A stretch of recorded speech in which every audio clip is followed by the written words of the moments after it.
Have you ever stopped to think about how billionaires manage their fortunes without relying on traditional banks? There comes a point in a financial journey when money stops being a concern and becomes a problem of institutional proportions. Imagine, at first, you worry about money because you don't have enough. Then, you earn enough to stop worrying. But then comes the third stage. And at this point, you have so much money that it requires a management structure as complex as a multinational company. This is where family offices come into being. Private family offices that take care of every penny, every property, and every financial decision with the same rigor as a business empire.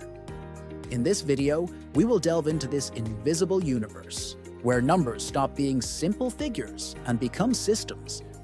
You will understand how, in addition to millions, what really separates the rich from the billionaires is the management structure behind the fortune. The truth is that anyone with a basic knowledge of finance can manage $1 million. You divide part of it into stable stocks, another into fixed income securities, a little into real estate, and keep an emergency fund in the bank. There you have it. With discipline and patience, this money multiplies and guarantees a comfortable life. But what if we're not talking about 1 million, but 1 billion?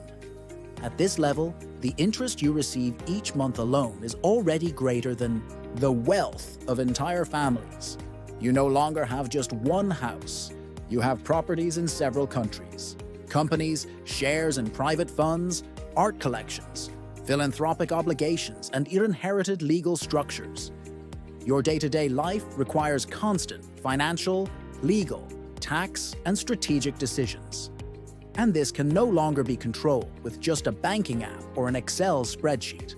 The complexity is so great that wealth management becomes a business in itself. And who takes care of this? A family office. Imagine a team made just for you. Your own lawyer, an accountant who knows your life better than you do.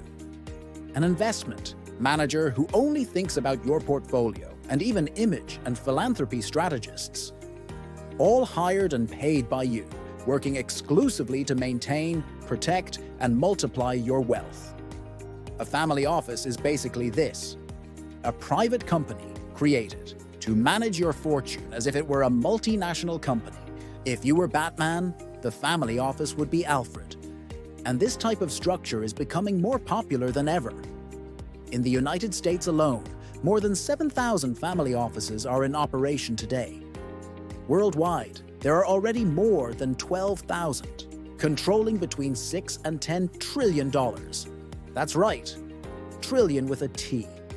And this number is only growing, because with the explosion of technology and cryptocurrency billionaires, new rich people with very specific and urgent demands have emerged. Traditional banks were not prepared to deal with a 29-year-old with $400 million in his pocket, but family offices were. To give you an idea of the power of these offices, let's talk about the case of Jeff Bezos. The founder of Amazon has his own family office, called Bezos Expeditions. There, 159 full-time professionals work there. Lawyers, analysts, image consultants, philanthropy strategists, and investment experts, all focused on a single mission: to manage and protect the fortune of the richest man on the planet. In 2019, Bezos divorced his wife, Mackenzie Scott. It was the most expensive separation in modern history. She kept 25% of the Amazon shares that the couple owned, something like $36 billion. But despite the astronomical value, the process was practically invisible.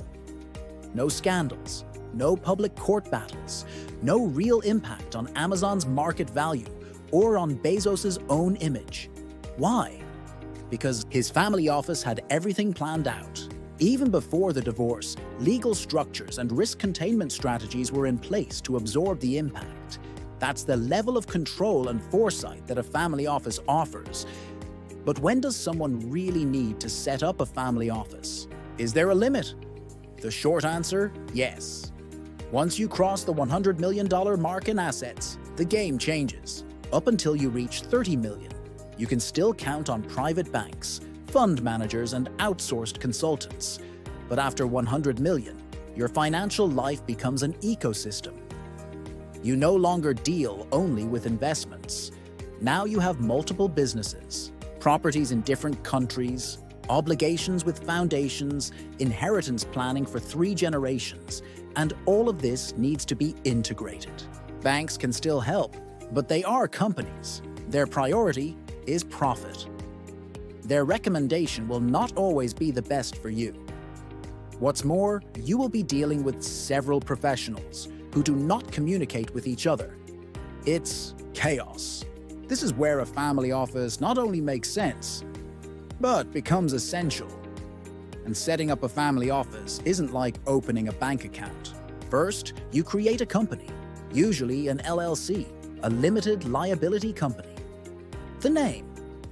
It can be poetic, like the street you grew up on, or the mountain you climbed as a young man.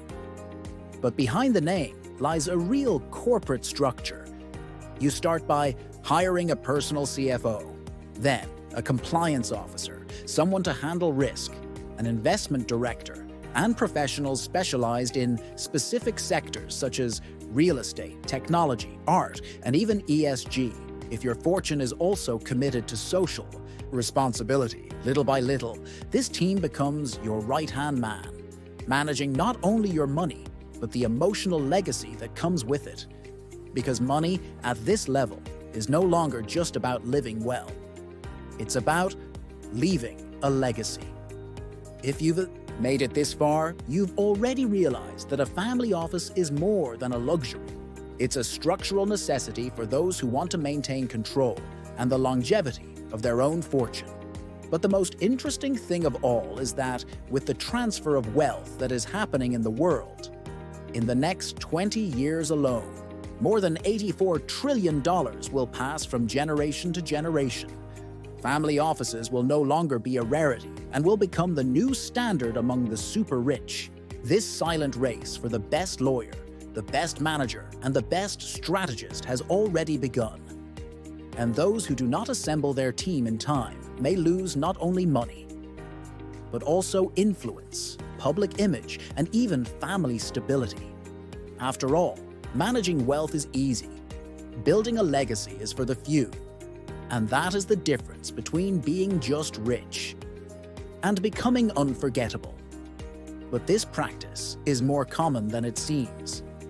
Giving personal or symbolic names to your family office is a way of maintaining identity and discretion.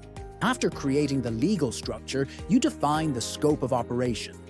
Will it be a single family office, dedicated exclusively to your family, or a multi-family office, shared with other high net worth families? From there, the most strategic phase begins. Hiring the right talents. You will need a chief investment officer to take care of investments, lawyers specialized in international law, wealth managers, tax accountants, family governance experts, and even financial psychologists. Yes, because dealing with money on a large scale also means dealing with emotions, family pressures, and legacies that span generations. Once the professionals are in place, the family office begins to operate as a nerve center for the fortune. It controls investments in real time, manages risk, administers properties, oversees philanthropic donations, and ensures that taxes are optimized. All this without relying on external financial institutions, which gives the billionaire more control, more discretion, and above all, more efficiency. Imagine that your wealth is an orchestra of assets in different countries, currencies, and classes. The family office is the conductor who ensures that they all play in harmony. Without it, even the greatest fortunes run the risk of becoming disorganized, fragmented, or eroded over time. And here's the part that few people talk about. The true value of a family office is not just in preserving wealth, but in perpetuating the family's vision over time.